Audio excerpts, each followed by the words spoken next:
pretend horse and pretend his name is Trigger. And you get on Trigger, and you got your pretend horse riding through the woods. In 1676, early plantation days, when it started off with the Drayton family, got 2,000 acres as a wedding present. That's how this plantation started. Been passed down for more than 12 generations. In 1676, if you rode through the woods on a horse, you might find animals like bear, panther, timber wolves, elk, and even the buffalo.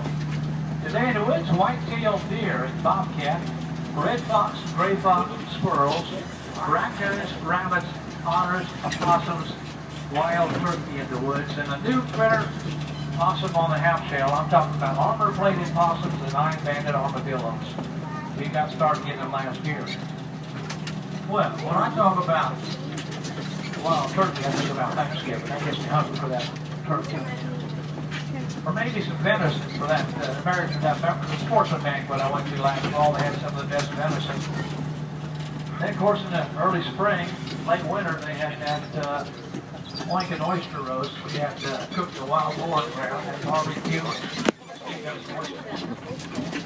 Well, then not only that, we had there's trout, bass, flounder, blue crab, and shrimp in the river, and largemouth bass and brim and catfish in the pond. I just love them. I love shrimp. I like it boiled. I like it sauteed. I like it fried. I like it grilled. I like it grilled wrapped up in bacon. I just like shrimp. And I love catfish stew, too. I love that it's done right. Well, they grew the slaves grew their own vegetables and had their own livestock. They had their chickens. Of course, by 1839, South Carolina produced 1/2 of all the rice grown in the country till the end of the Civil War.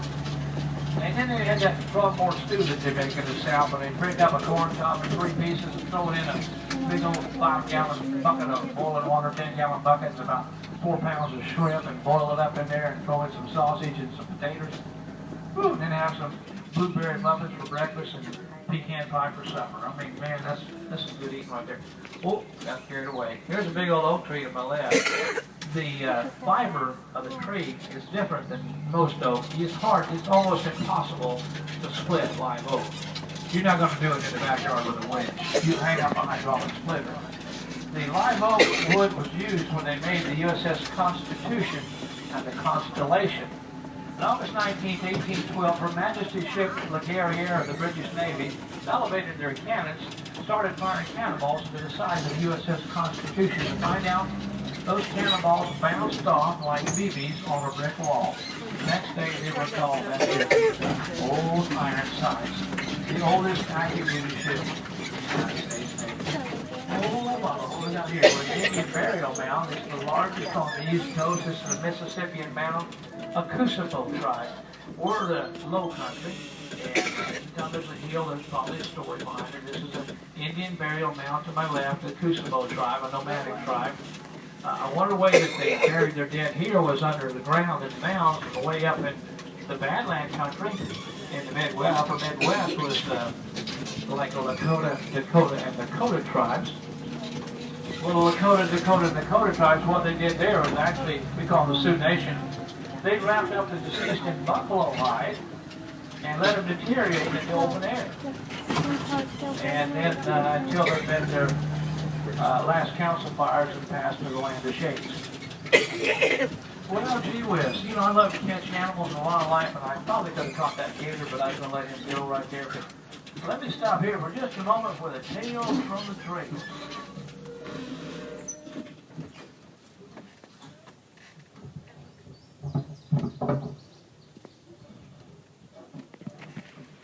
Well, this morning, my first time around, we ran up on a snake, and I thought that was pretty exciting. And so somebody said, well, you know, I had a friend of mine that said, well, I just had a friend that walked up on a copperhead a couple years ago, not from the plantation. But I said, that's pretty cool.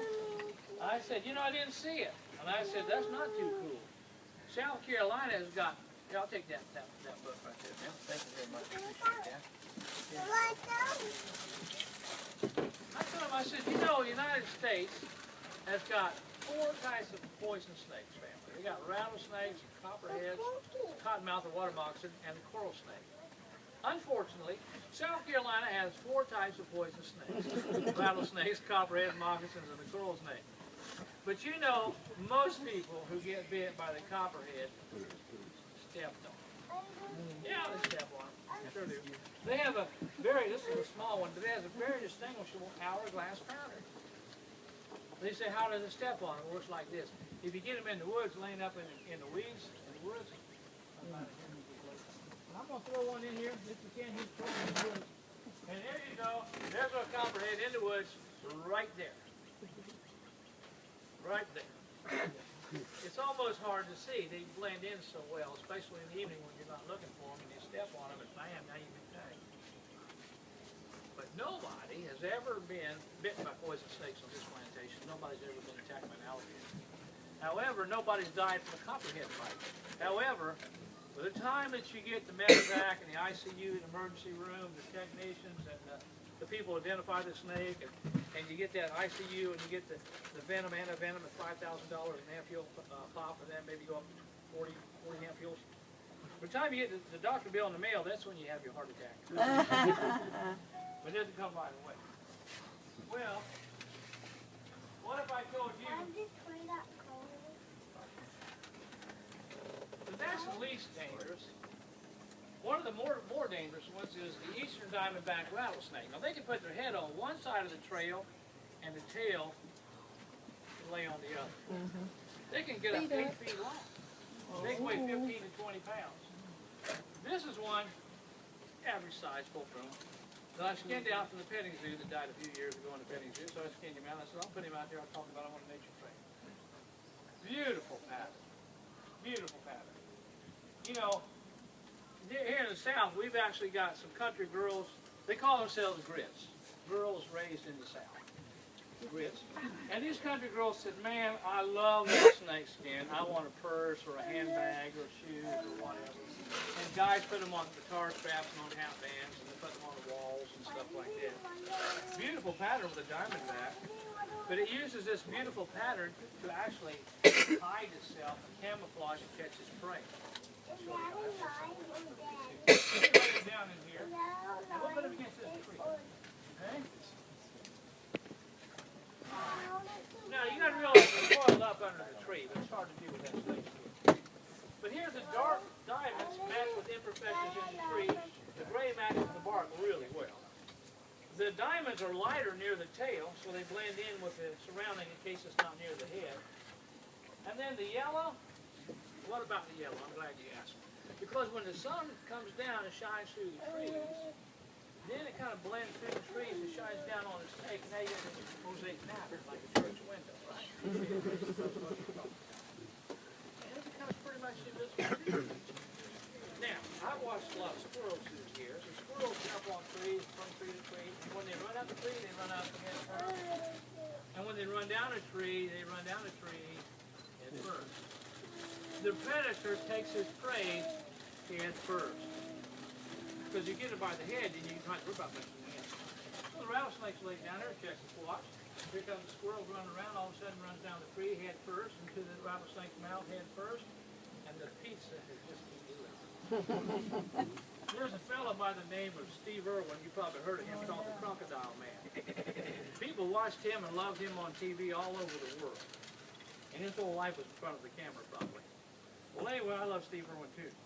I met Jeff Coleman, but I never met Steve Irwin. But either one of them are very good. I like them a lot. But anyway, he came all the way from Australia to catch 2 types of poisonous snakes in the United States. One of them was the water moccasin or cottonmouth. The other one was the eastern diamondback rattlesnake. He wanted to catch really a really big diamondback because that is the ultimate for snake catchers, to catch the 8-foot diamondback rattlesnake. You could say that they've actually done that. 10.5 years ago, I had an experience with a 8-foot diamondback rattlesnake I'll never forget. A friend of mine, 7 miles from here on Johns Island, had a garden. They're natural gardeners, everything's natural, and it was in a woods just like this, out there off of Johns Island, and John and Norma had that garden area there, and the lights were out at the house. 10:30 at night. I tried to call them. They weren't home. It was late October.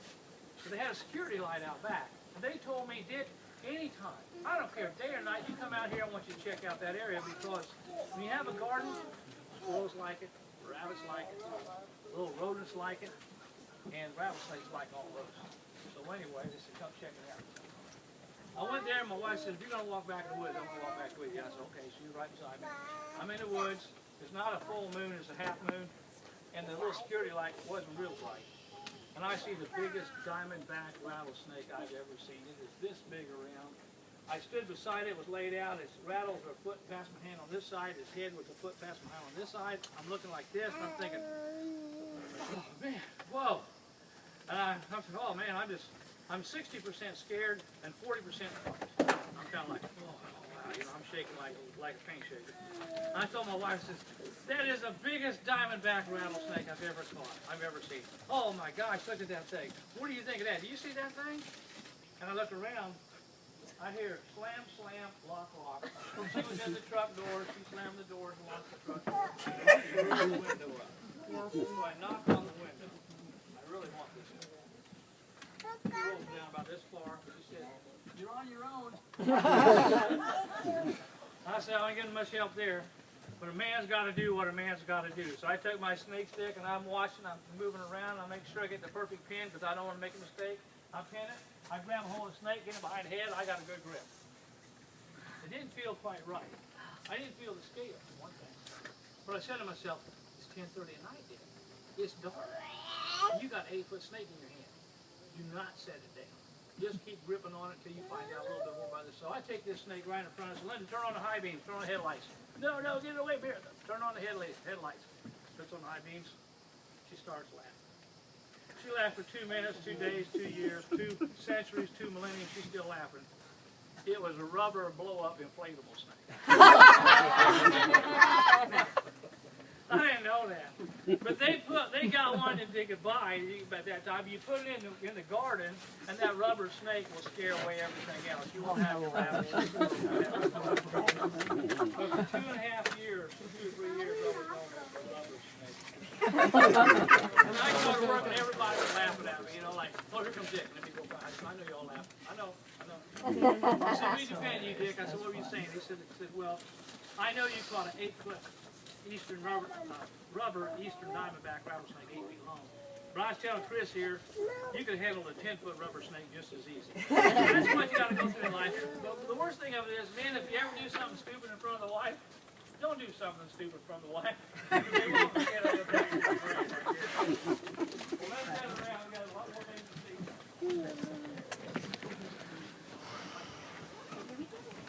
Just like these shoes.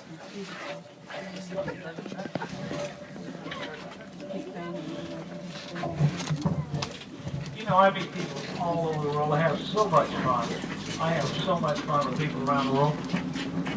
And this morning I made a big mistake. The first people I had on my tram, I didn't see them real good, and I thought they were speaking Spanish and stuff. So I said, Buenos dias. They looked at me, turned their head, and they didn't know what they were talking about. Well, I found out he was from Egypt. So, you know, you never know. So there are some people today who are from Egypt on our plantation, and I've had them from everywhere in the world, but I enjoy meeting people. Sometimes I don't communicate as well as I could. But anyway, as we go through the woods today, there's a lot of beautiful things here, and along the river, if you want to find wildlife, the Indians, American Indian know, if you want to find wildlife, go to the river. That's where the water source is. That's where animals are. If you go to the south, they've got some of the names. I'm going to give you a few of them you may hear in your travels, like the Florida Seminoles, and the Cherokee, and the Creek, and the Choctaw, the Nessus, the Shawnee, the Chickasaw, the Mississippi Tribe, the Tuscarora, the Chickamauga, Okie, Okefenokee, the Chattahoochee, Ashaku, Cumbie, Edisto, Tuvalu, the Catawba Tribe, the Pee Dee, the Waccamaw, the Oconee, the Kiowa, West Oshagoree, Congaree, Sangaree, Shenandoah, the Waccamaw, the Chicora, Stono, Waxhaw, Flathead, the Kershaw, the Wassamasa, the Wadball, the Congaree, the Dahoo, just to name a few. Well, over here we've got a chicken, looks like a chicken, and a turtle, a couple chickens and a turtle. Right here, these are actually gallinules, or common moorhen, they call them. Now the blackbird sitting on the limb that's 45 degrees out, that's actually a snakebird right here. We've got a little heron up here, probably going to turn into a little blue heron.